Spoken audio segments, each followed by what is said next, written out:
Hey man, got any spare sable candies? And we're finally back with some more Killerball bollos. This time we have matches 17 and 18 with the Cryptids.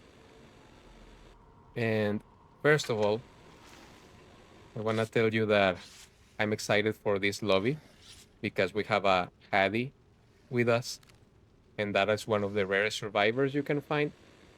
And second of all, Unknown is not a killer I'm especially comfortable with. I mean, it's not like the Krasu that I haven't played any games before that one, but as you can see, I'm not really good with the little goop ball shots. The good thing about this game is that right off the bat, I find most of the survivors. I find three already: the Lara, the Harry, which already hit, and the Rebecca. And as I start following her around, I can see the Taeyong in the corner of my eye, and I can still hear him working on the gen as I'm chasing this Rebecca. So I'm thinking if I can get a quick hit, maybe I can get all three survivors injured, but I missed my ball. There's a hit on the Taeyong. And for those of you that don't know, this style is new from the anniversary event. I was debating if I should play some of the matches in the anniversary mode, but to keep the spirit of the series, I decided to just keep it to the the more normal mode if I could. But you can still find that tile even though you're not playing the event. So I had my first down this game with the Rebecca, and I teleport back to the gen and I find both the Hattie and the Taeyong, which the Taeyong is closer, so I try to hit him, but he drops a pallet on my head. And here he wanted to blind me. And I'm not sure, some of the experts need to tell me, but I'm not sure it's really worthwhile to blind killers after a pallet stun. Maybe it is, and I'm missing out. But I feel like I get less distance if I try to go for a blind after a pallet stun. But who knows? Maybe it's worthwhile. So the unhook happens, and I'm debating to fire another shot. But I'm thinking, you know what? The other unhook just happened, so maybe I can get a snipe. Nope, of course I cannot. But you miss 100% of the shots you don't take, and apparently 100% of the shots you take as well. So this Taeyong is try to get away from the main gen. Well, not main gen, but the gen that's in the new tile. And what can I say? Sometimes Survivor greed sickens me. He could have dropped the pattern on my head, but he decided to try to run through it. But I walked through those. I won't say every time, but most of the time. So I managed to get the down. And I have done very little cuts this game because this all is happening really fast. Near the gen, I managed to down the Hattie, which is the survivor I wanted to get. And I found it a little weird that she was running straight to the hook instead of away from it. Maybe she was confident the iron wheel would save her, or I wouldn't notice, but I mean, she was running right in front of me. And I can see the blue scratch marks, and I know the Lara is around. So maybe if she takes me for a good chase, they can bounce back from this game. But the Hattie just went second. I don't know if she had slippery meat or some luck offering to try to unhook herself. And I can hear the Rebecca just around this structure, and they are all down. So this game took less than 5 minutes, which is a nice change of pace considering how badly I did with the Karasu game last time. So, and more than anything, more than getting the 4 kills in record time for the challenge, that means I get the Hari, which is one of the rarest survivors for the game. And I mean, it's just a formality to get them all hooked. The game is pretty much over. But I still want to show how the counter changes.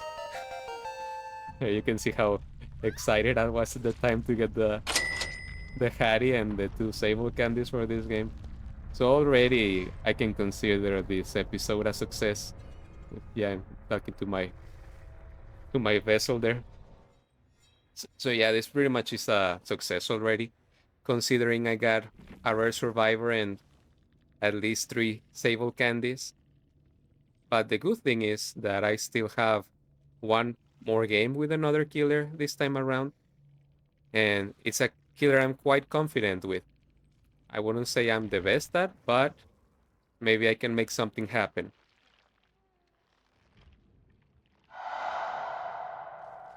So I load up into this lobby where I see 3 Laras and a Nia, which are all survivals I already have. And I'm currently on game 18, so I use my first smoke bomb of the challenge to reroll the lobby, and it ends up way better for me because rather than 4 duplicates, I can still aspire to get 2 new captures with the Felix and the Junjin, which I believe we have already seen a Junjin before in another episode. I don't quite remember which one, and she got away. So this is my chance to get a revenge, if you can say it that way. Sadly for me, the first survivor I find is this Claudette, which is a repeat, and I'm not doing the best job at trying to find her. I know the dress has some anti-loop effect, but as you can see, I turned back to my remnant and walked the other way. Um, it's still weird to me that when you teleport back to the remnant, you end up facing the direction in which you put the remnant down first instead of the directions you were facing before you teleport back to it. But I guess that makes sense if I play this killer more more time or more often, I should say. I end up finding the Felix, which is the survivor. One of the survivors I'm really interested.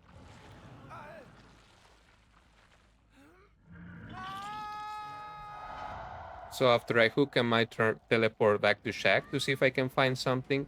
And I saw the Claudette at first, but like I said, I'm more interested on the unique captures. I found the Junjin, and this Junjin has a cosmetic I quite like, which is the, I believe, Rift one that got a lot of hate. But I like the Junjin clothes this time. She ends up facing my dissolution effect, which is good. That's what helps me get the down. And after I hook her, I turn back to this side of the map. I end up finding both the Claudette again and the Felix, which are working on this gen that has a lot of progress. And I can see that all 4 survivors are on this side of the map. They just got the unhook. But unless someone runs straight to the other side, I know if I can manage to get a quick down on this Felix, which is likely since he runs into me, I can get them all injured. And that would be good for me, not just because I have the cracked skull, which helps me get Nightfall faster, but also the other purple add-on that makes me apply sort of a Slappy Butcher effect if I hit him during the Nightfall. So I want to get them as much survivors injured during this time as I can, so I can, have this snowball effect where they're all injured. I get the Nightfall faster, then I can change them faster, get downs faster, and that's what I'm thinking at least. But I'm not quite that good with the dredge at the end of the day. So I mean, it just happens to have like a passive benefit for me. That would be good. I was chasing the Felix and I thought Claude would have a hit tank for him, and stop running the other way. She's not really interested in that. I follow him in check and I proceed to have like this standoff with him, trying to get him to drop the pallet. Drops it in my head so hard I get teleported to the middle of the map. And luckily for me, even though they finished one gen already, I'm still applying a lot of pressure, which I think that for all the maps I could have gotten, this is a pretty decent one with Dredge. Who knows? I might be lying. But at least I feel like the locker placement was really on my side this time around. And I'm still hooking her near this middle gen because, I have a lot of survivors moving here. I can get a lot of injuries. And I can hear the Rebecca is still on this side. I just saw the Rebecca on the perimeter. And again, if I can get a quick down, I can keep her hooking this middle gen, still apply a lot of pressure. He could have beat me to that pallet, I believe, but she decided to blind me, which is, I don't know, kind of weird. She doesn't have champion or light or fixated so that she could keep some of her speed. I tried to get back to the hook, but this time they finished the gen on my face. They finished the other gen on the other side of the map. And it's all of a sudden looking kind of dicey for me this time because I mean I still have a Trigen, I believe, on one side of the map, but maybe not. Good thing I have the killer that can teleport from side to side in no time. I can at least down the Claudette and hook her in the middle of the map. When they unhook the Rebecca, she goes straight for the unhook, which is a bit weird. I think she still have like 10 seconds of endurance left. And I believe the Claudette was trying to salvo here, but changed her mind. It was already pretty late on the hit animation. That's my first stable candy for the match. And I don't know, they can still bounce back from that. Or at least they could if we didn't find the Felix on the edge of the map. Tries to run away with the fog vial, but for the second time this game runs straight into me. I think he likes me quite a bit. You can see the auras of the survivors this time because I just opened the locker to get value from my what's it called? Face the Darkness perk, I believe. So I can see their auras for a while if they're close to a locker. And since they're pretty much in the middle of the map, it's I get full aura read. I was chasing the Junjin just a few seconds ago, but I ended up finding the Claudette instead, which I'm still gonna get the hit since it's nightfall and I get the sloppy butcher effect. But I mean, you already know I'm not really quite interested on the Claudette by now. And look, look who it is, yet again, standing right in front of me. That happens sometimes. When facing the stealth killers or effects that killers that just can teleport all of a sudden, I also run straight into the killer more often than I would like to admit. So maybe just one of those games for Felix. Over here, I leave the Claudette slugged because, like I said, I'm not interested in her. I end up camping inside of a locker just to get my nightfall faster. In case you guys didn't know you could do that, but I go straight back to the pickup. And I'm thinking that I don't really mind if the Claudette finds Hatch. I mean, it's one less sable candy for me, but I'm thinking if she wants to hide, she hides. I'm still gonna chase the Junjin to the end of the world. I highly doubt the Claudette is able to do both gens, open and exit gate, and somehow this Junjin gets away from me. So I'm getting really happy with the result so far of this game. I may be speaking ahead of time, but this Junjin is pretty much in the bag.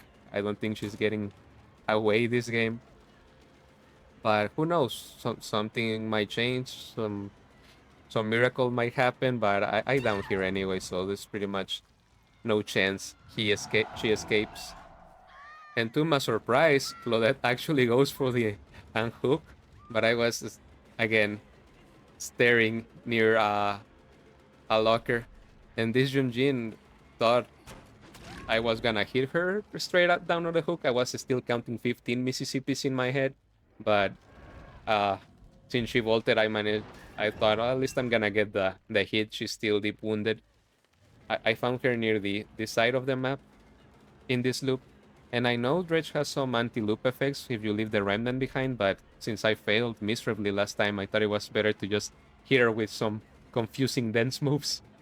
See if I could maybe get her to rotate weirdly, and it actually happens. I almost got spawned there, but I end up getting her down in the end. There you go. That's my third unique capture this episode. We're at 26 out of 53 this time.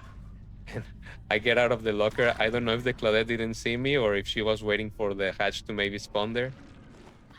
But this time I didn't forget my cinematic memory. This time I do get it. So that ends up being a 2 4Ks on this single episode. There you go. That's another sable candy, which is, I mean, we're near the halfway point of the challenge, and I must say I'm feeling really proud of myself. I thought I was gonna be doing way worse by this time of the challenge, but if I can manage to keep this at least 15% of this kind of performance, I think I could be in a good place for the third phase of the challenge. But at least let me rejoice this this victory this time. And like I said last video, I still have the counter for you can see how many unique captures or sable candies I have, but I still have the complete survivor decks in the end. So stick around if you want to see the details. Bye.